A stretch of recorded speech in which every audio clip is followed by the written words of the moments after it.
Assalamualaikum warahmatullahi wabarakatuh. Saya Oki Wijaya, salah satu dosen di program studi agribisnis Fakultas Pertanian Universitas Muhammadiyah Yogyakarta. Pada kesempatan ini saya akan menyampaikan perkuliahan tentang bisnis model Canvas yang akan spesifik saya jelaskan mengenai value proposition. Ya. Pada pertemuan sebelumnya, pada video sebelumnya, saya telah menjelaskan tentang apa itu customer segment dan beberapa contoh tentang customer segment. Maka untuk mendalami teman-teman dalam membuat perencanaan bisnis, pada kesempatan kali ini saya ingin menyampaikan tentang value proposition. Jadi value proposition ini kalau di dalam blok 9 blok bisnis model Canvas itu letaknya di tengah, ya. Yang pertama kemarin di paling kanan customer segment, kemudian hari ini kita akan bahas tentang value proposition yang posisinya ada di tengah. Nah, sebelum ke sana saya akan sedikit menanyakan ke teman-teman tentang beberapa produk ya di PPT saya. Nah, ada beberapa logo yang saya sangat yakin rekan-rekan mahasiswa tidak asing ya dengan logo-logo di sini ya. Nah, yang pertama ada Starbucks, yang kedua Excelso, ada warung gaul, ini warung gaul, warung kopi di sebelah kampus UMY ya. Dan yang keempat adalah salah satu brand kopi ya. Nah, ya seringkali ada beberapa mahasiswa yang tanya, Pak, kok nggak sayang ya keluar uang puluhan ribu atau ratusan ribu untuk beli kopi di Starbucks atau Excelso ya, gitu ya. Tapi ada juga tuh mahasiswa yang mereka kiriman satu bulannya bisa 5 juta mungkin ya, lebih besar daripada gaji dosen misalnya gitu ya. Mereka beli kopi ke Starbucks, kemudian bertanya, Pak, kok teman-teman saya mau ya Pak beli beli kopi di warung kopi yang sebelahnya ada sungainya misalnya, atau mohon maaf mungkin terlihat jorok begitu ya di beberapa warung kopi yang ada di sekitar kampus. Nah, tapi kalau kita lihat teman-teman, semua warung kopi yang ada di Jogja misalnya ya, yang ada di Jogja itu semua punya customer atau punya loyalis masing-masing. Ada teman saya yang dia selalu beli kopi itu kalau nggak Starbucks ya seakan-akan belum afdol gitulah ya. Atau ada juga kawan saya yang dia kalau setiap kali ngajak ngopi dia selalu ngajaknya di Excelso karena menurutnya rasanya berbeda, punya value sendiri gitu ya. Ya, tapi ada juga kawan saya yang udahlah ngopi nggak usah di tempat-tempat yang mahal, kita ngopi aja di pinggiran, di warung-warung pinggiran nyaman gitu ya. Nah, kenapa keempat contoh foto ini yang saya sampaikan di PPT saya ini mereka memiliki konsumen atau bahkan memiliki loyalis gitu ya, memiliki pelanggan yang sangat loyal terhadap produknya karena keempat-empatnya memiliki value yang berbeda. Ya, contoh di Starbucks ya. Starbucks kalau kita lihat punya value apa? Ya, meskipun harganya mahal, Starbucks punya value tempatnya nyaman. Ya. Anda masuk tempatnya ber-AC dengan pelayanan yang sangat baik begitu ya. Pelayanan yang sangat baik di sana, dilayani oleh pelayan, kemudian dibuatkan kopi dengan berbagai macam varian rasa ya, yang luar biasa. Ya. Dan yang jelas ketika Anda masuk ke Starbucks atau mungkin Excelso itu secara tidak langsung akan menunjukkan level ekonomi Anda. Anda masuk ke sana mengajak teman Anda atau mungkin Anda membutuhkan tempat untuk diskusi tentang investasi bisnis misalnya. Ya, Anda mengajak diskusinya di Starbucks atau Excelso. Ya, dengan membeli satu kopi gitu ya, satu cangkir kopi dengan harga lebih dari 50.000 atau mungkin 100.000 satu cangkir kopi. Ya, sangat nyaman. Atau mungkin bagi Anda yang merasa tempat itu nyaman, Anda bisa mengerjakan tugas di sana seharian dengan hanya membeli satu cangkir kopi. Value-nya sangat spesifik Starbucks. Oke. Lalu pertanyaannya, Pak, bagaimana dengan warung-warung kopi yang ada di pinggir jalan? Nah, ini saya sedikit cerita.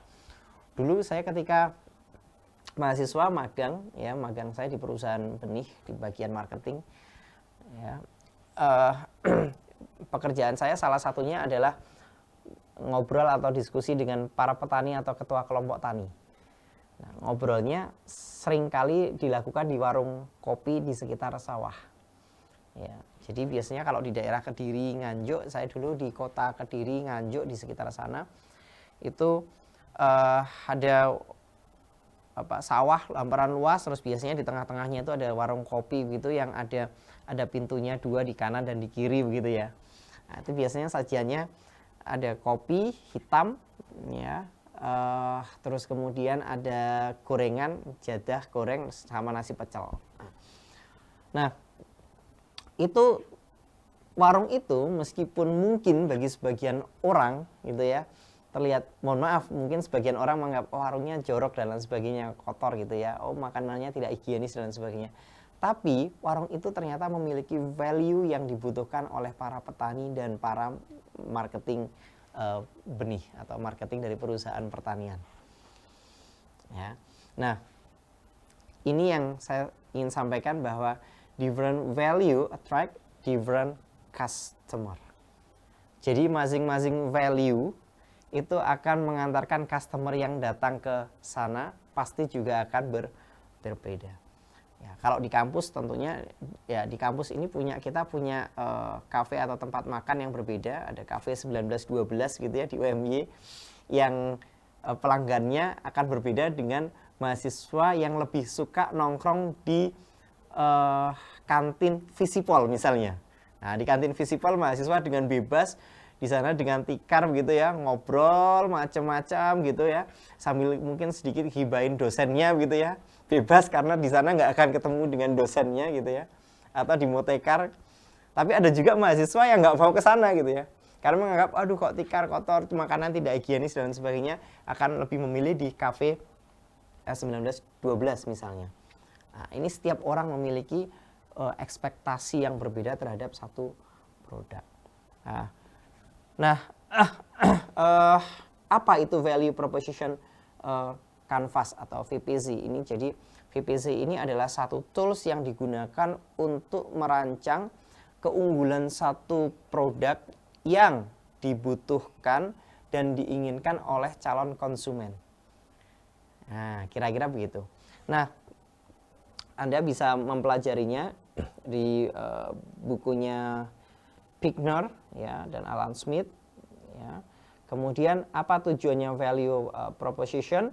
Yaitu mempermudah pelaku bisnis untuk mengetahui kekuatan dan kelemahan produk atau layanan dari sudut pandang customer. Ya, yang kedua tentunya untuk merancang bisnis dalam jangka waktu tertentu, dan yang ketiga menciptakan keunggulan dan pembeda dengan produk sejenis dengan berbasis pada kebutuhan customer.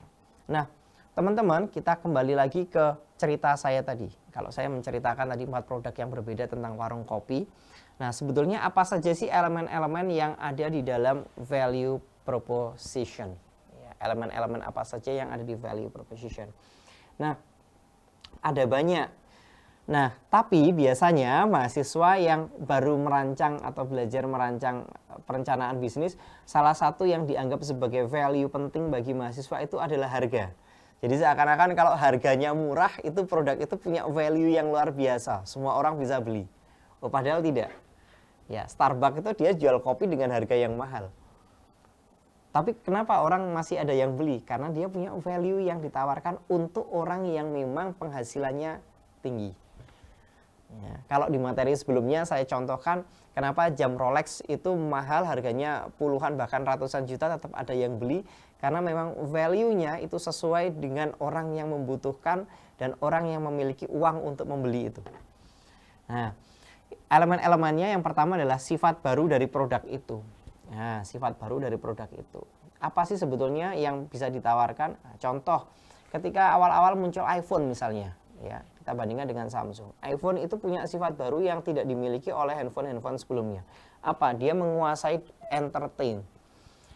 Ya, saya berani sampaikan, ya kebetulan saya pernah menggunakan beberapa HP merek Cina, HP Samsung, kemudian iPhone gitu ya. Nah, Anda coba lihat untuk kebutuhan entertain, mulai dari music, ada play music, ya. kemudian Anda gunakan kamera misalnya, ya, kameranya yang tidak goyang tanpa Anda menggunakan stabilizer, ya, semua akan difasilitasi oleh iPhone. Nah, tapi akan berbeda kalau Anda berbicara yang menggunakan orang tua misalnya. Samsung dia punya sifat baru yang lebih baik daripada iPhone, ya. Dia akan lebih mudah digunakan oleh orang-orang generasi yang lebih tua dari kita misalnya. Ya, lebih enak digunakan, lebih mudah digunakan daripada iPhone. Ya, saya mencoba untuk mengajari orang tua saya menggunakan iPhone jauh lebih kesulitan daripada saya mengajari orang-orang tua menggunakan Samsung misalnya begitu. Nah, sifat-sifat baru ini yang selalu ada di masing-masing produk, ya, dan ini menjadi salah satu bagian dari value, ya. Yang kedua bisa kinerja, ya, kinerja misalnya bisnis Anda berupa layanan, maka kinerja dari pelayanan dari usaha atau bisnis Anda itu juga menjadi salah satu bagian dari value. Yang ketiga penyesuaian. Nah, adaptasi dari satu produk yang Anda keluarkan atau jasa yang Anda keluarkan itu juga menjadi elemen atau bagian-bagian dari value proposition. Ya.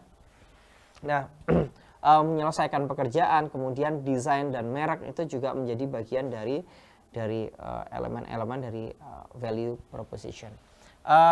Menyelesaikan pekerjaan, saya bisa berikan contoh misalnya seperti Gojek, ya. Gojek ketika muncul GoFood, ya, ini luar biasa, sangat mempermudah sekali pekerjaan kita dalam mencari makanan. Nah, contoh, Anda coba bayangkan jam istirahat di kantor itu hanya kisaran 1 jam, jam 12 sampai jam 1, umumnya seperti itu. Kalau jam 1 misalnya kita harus mencari makanan keluar, ya, apalagi kalau daerah kantor kita macet gitu, ya, kita akan membutuhkan waktu perjalanan berangkatnya saja sudah 15 menit lebih, 20 menit. Belum makannya. Anda kembali ke kantor bisa dipastikan Anda akan terlambat.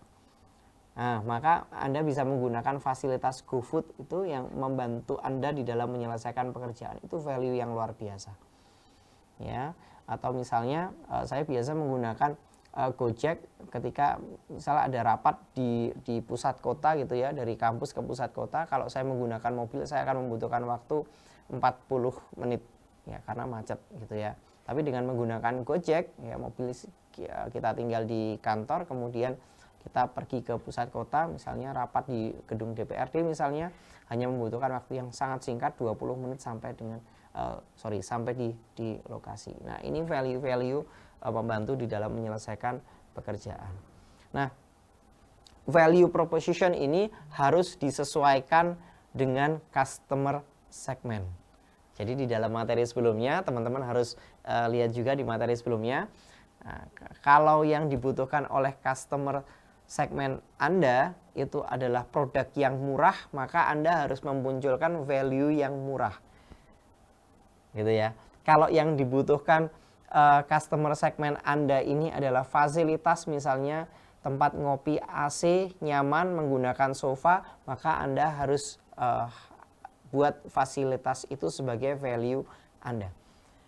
Kalau yang dibutuhkan oleh customer Anda adalah sajian makanan dengan layanan cepat saji, gitu, ya. Karena customer Anda orang pekerja kantoran di tengah kota, macet dan lain sebagainya, ya Anda harus menyajikan makanan cepat saji yang hanya menunggu tidak lebih dari 2 menit. Nah, kira-kira ini, ya. Ini yang harus dimunculkan di dalam membuat keunggulan bisnis sesuai dengan keinginan dan kebutuhan dari konsumen. Sekian dari saya tentang materi value proposition. Semoga bisa bermanfaat. Saya Oki Wijaya. Assalamualaikum warahmatullahi wabarakatuh.